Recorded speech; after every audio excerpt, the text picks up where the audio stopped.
Ya, Assalamualaikum warahmatullahi wabarakatuh. Berikut ini adalah penjelasan singkat penggunaan aplikasi DSPA untuk kantor pertanahan Kota Metro. Pada saat aplikasi diakses oleh pengunjung, maka pengunjung akan melihat tampilan seperti ini, yaitu diantaranya di bagian atas sebelah kiri terdapat nama kantor pertanahan Kota Metro dan di sebelah kanannya terdapat beberapa menu yang bisa dibuka nantinya. Di antaranya ada beranda, persyaratan, layanan, file pendukung, hubungi kami, dan cek berkas. Pada bagian beranda, pada saat kita scroll, nanti terdapat beberapa informasi, yaitu diantaranya adalah layanan. Ini sebenarnya sama dengan pada saat kita klik layanan yang ada di sini. Jika kita scroll lagi, nantinya ada persyaratan. Isinya kurang lebih hampir sama dengan yang ada di sini. Artinya, jika kita tidak ingin membuka menu-menu yang ada di sini, semuanya sudah ditampilkan di halaman beranda. Seperti itu.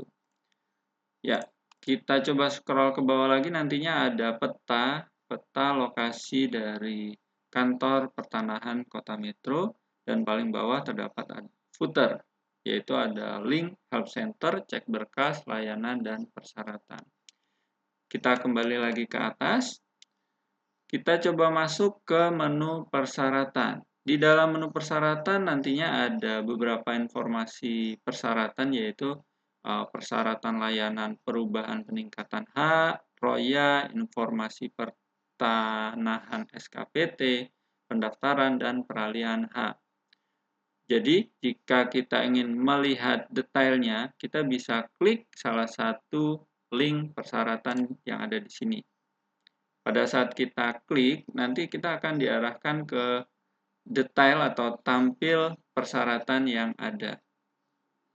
Ya, contohnya seperti ini. Jadi, di sini kita buat ada dua, yaitu melakukan secara online atau datang langsung ke kantor, seperti itu. Jadi, jika melakukan secara online, berarti kita akan wajib mengisi formulir yang disediakan di bagian layanan, menyiapkan berkas yang dibutuhkan seperti KTP yang sudah dalam bentuk gambar dengan format JPG atau PNG, selanjutnya ada mungkin KK, file pendukung yang lainnya, seperti itu.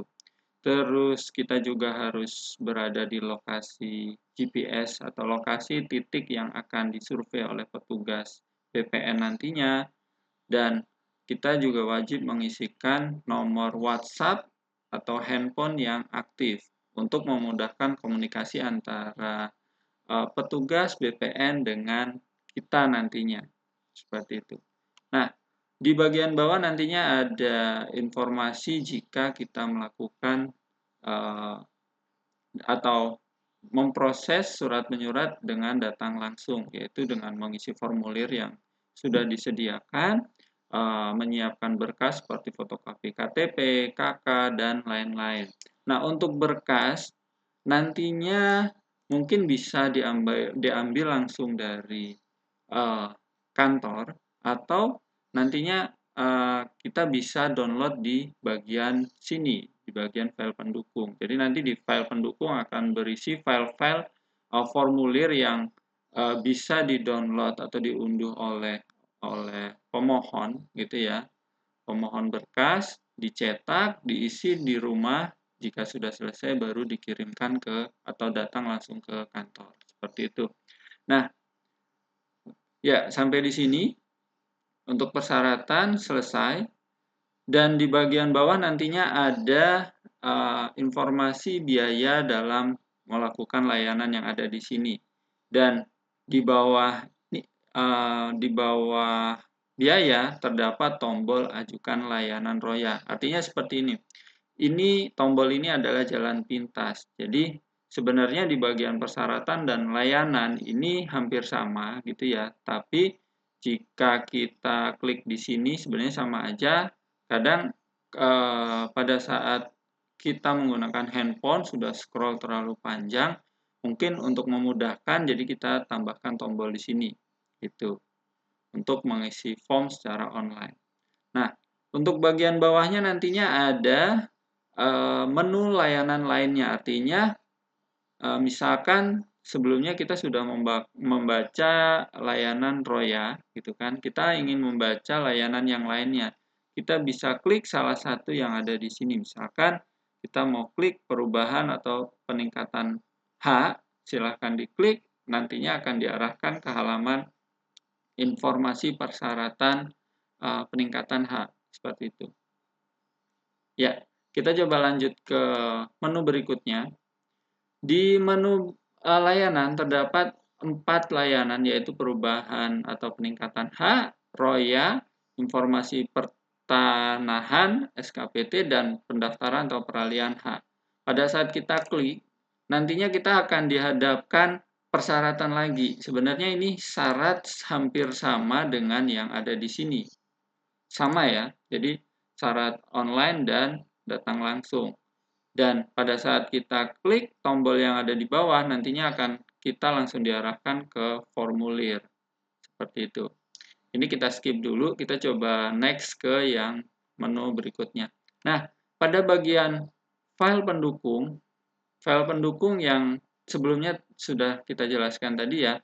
Jadi, pada saat ingin datang langsung, itu kan ada beberapa form-form yang harus diisi secara manual.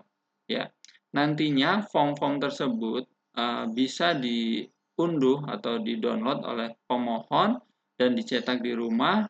Selanjutnya diisi, jika sudah selesai baru dibawa ke kantor. Nah, file-file pendukung tersebut bisa di-upload oleh admin di bagian sini agar bisa diunduh oleh pemohon. Seperti itu ya.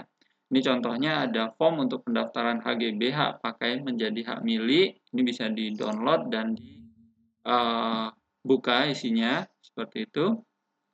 Ya, contohnya seperti ini.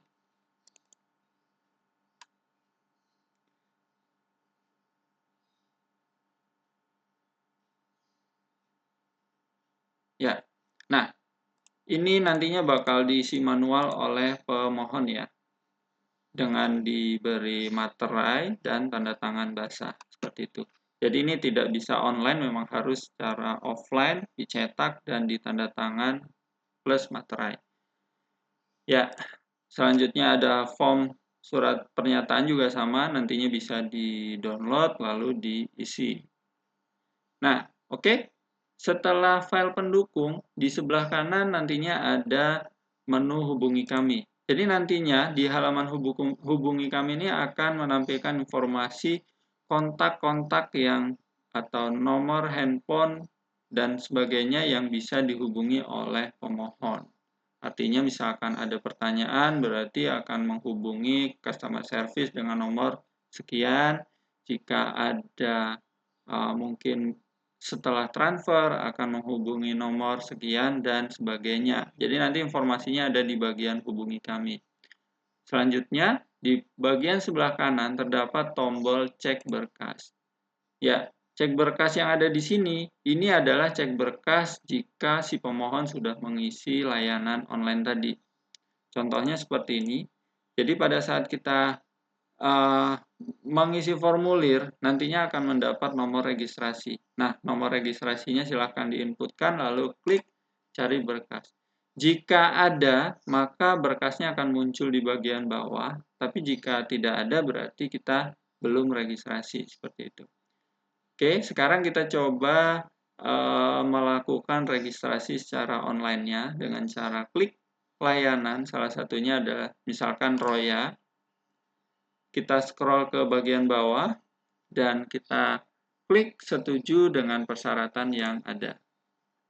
Nah, setelah kita klik setuju, nanti kita akan dihadapkan formulir seperti ini, seperti memasukkan nomor KTP, nomor KK, nama lengkap, gitu ya. Kita coba uji coba, alamat, ya seperti ini, nomor handphone, nomor WA yang aktif, dan alasan pengajuan layanan ini. Jadi alasan ini wajib diisi.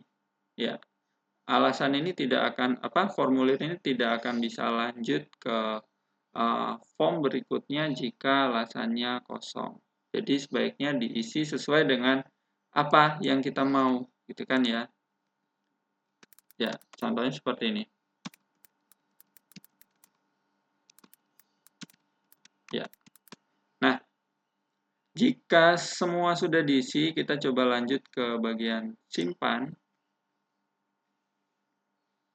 Nah, setelah kita simpan, nanti kita akan diarahkan ke halaman upload seperti ini ya.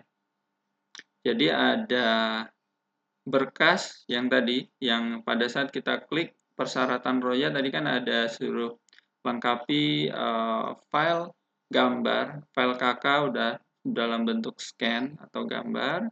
Nah, jika semua sudah disiapkan, bisa klik choose file, lalu ambil filenya.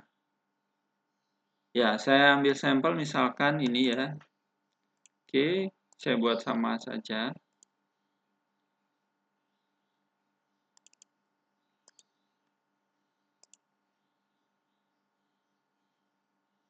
Ya.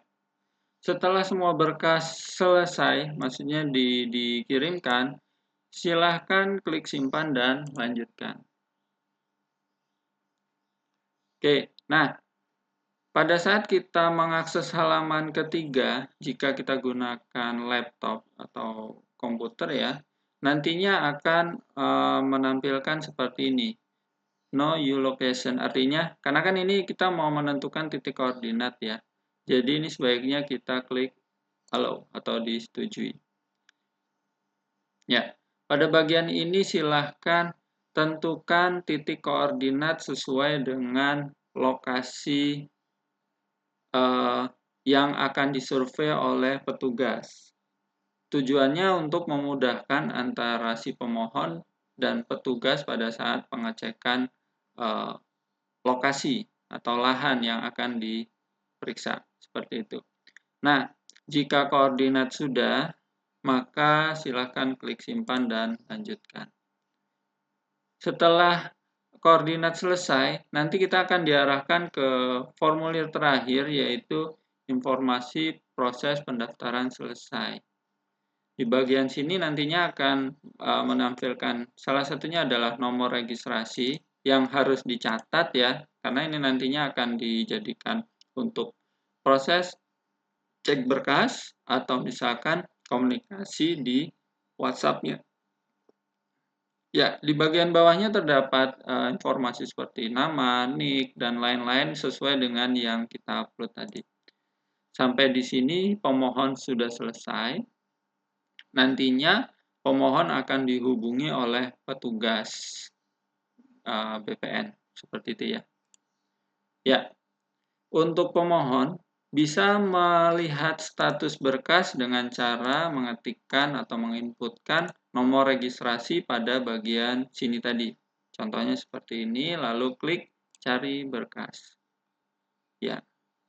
Dan otomatis muncul seperti nomor registrasi, nama, dan lain-lain. Serta di bagian sini ada status berkas. Apakah berkas kita sudah diproses atau belum? Seperti itu ya. Ya, untuk bagian pemohon selesai sampai di sini. Untuk sesi berikutnya kita akan jelaskan pada bagian administratornya. Wassalamualaikum warahmatullahi wabarakatuh.